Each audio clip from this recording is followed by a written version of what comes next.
आज हम कक्षा 3 के विषय हिंदी अध्याय 2 में क्या है आप लोगों का?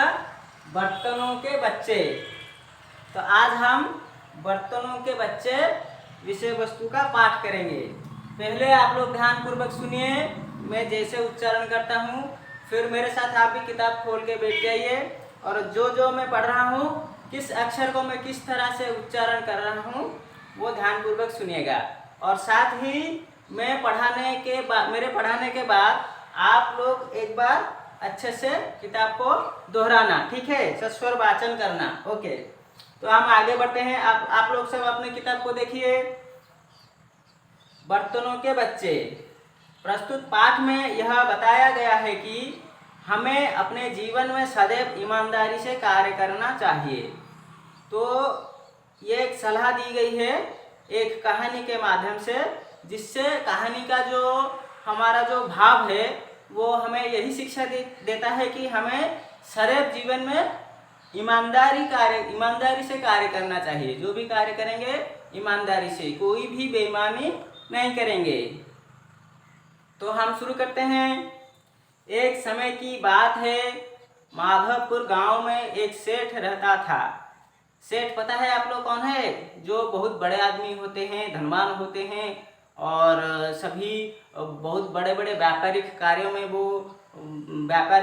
वो रहते हैं, मतलब करते हैं। बड़े बड़े व्यापारी होते हैं, उनको सेठ कहते हैं। तो उसे नए नए बर्तन इकट्ठे करने का बहुत शौक था। तो उसे बहुत अच्छी शौक था। वो कौन सी शौक थी? जो कि नए नए बर्तन को इकट्ठे करने की। तो इस कारण उसके घर में कई तरह के बर्तन मिल जाते थे।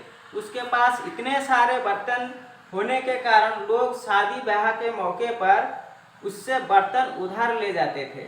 आपको पता है, आप गांव में भी आपके कहीं उत्सव हो रहा है, कोई शादी ब्याह का कार्यक्रम हो रहा है, तो आप पता है आपको बड़ी भोज के आयोजन किया जाता है। उसमें बहुत सारे बड़े बड़े बर्तन आते थे। तो वही जो बर्तन जिस गांव में भी उत्सव होता था, तो वो सेठ के यहाँ से ले आते थे। तो लेकिन सेठ कोई ना कोई बहाना बनाकर उनसे दुगने बर्तन वसूलता था। यही कारण था कि लोग उससे बर्तन लेते हुए डरते थे। तो सेठ की एक बुरी आदत थी, वो कोई ना कोई बहाना बना के अपने जो बर्तन उनके यहाँ से जो लेते थे, उनसे वो दुगने बर्तन जितने भी लेते थे उसके दुगने यानी डबल जो कहते हैं, वो वसूलते थे। एक बार देखिए, ये जो वसूलते थे, मतलब वसूलना यानी प्राप्त करना। तो वो दूसरों से क्या प्राप्त करते थे? दुगने बर्तन। तो आगे देखते हैं। एक बार हरीश नाम का एक बूढ़े किसान ने अपने घर पर एक उत्सव का आयोजन किया। हरीश नाम का एक बूढ़े किसान, वो अपने घर पर एक उत्सव का आयोजन किया। उस उत्सव के लिए वह सेठ से कुछ बर्तन उधार ले गया। कुछ दिनों के बाद जब वह बर्तन वापस करने सेठ के पास पहुंचा, तब क्या हुआ भैया बच्चों देखो। तो सेठ ने बर्तनों की गिनती करते हुए कहा, ये बर्तन तो ठीक है, लेकिन इनके बच्चे कहाँ हैं? तो ये बहुत बड़ी उटपटांग कहा कही सेठ ने किसको? जो हरीश को। तो यह सुनकर हरीश सेठ का मुंह ताकते हुए बोला।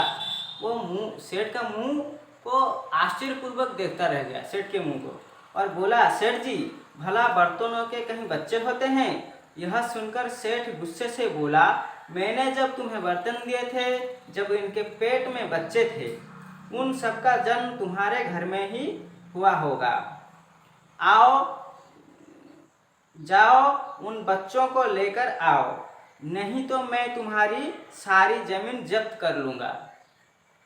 सेठ की चालाकी को अच्छी तरह समझते हुए भी लाचार हरीश ने कुछ और बर्तन खरीदकर सेठ को दे दिए।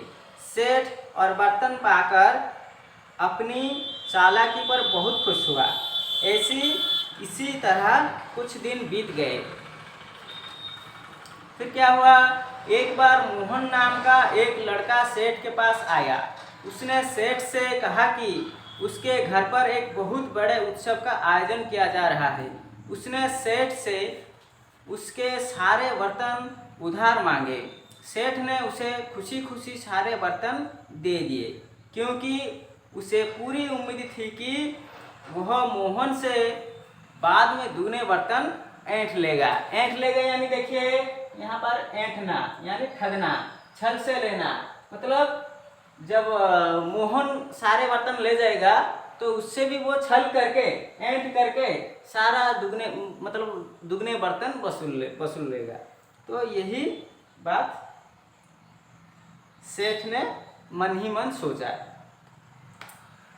फिर आगे देखते हैं क्या हुआ। धीरे धीरे कई महीने गुजर गए, लेकिन मोहन सेठ के बर्तन वापस करने नहीं आया। सेठ को चिंता होने लगी। एक दिन वह स्वयं पता पूछते पूछते मोहन के घर जा पहुंचा। सेठ को देखते ही मोहन ने मुंह लटका लिया। अच्छा काम करो।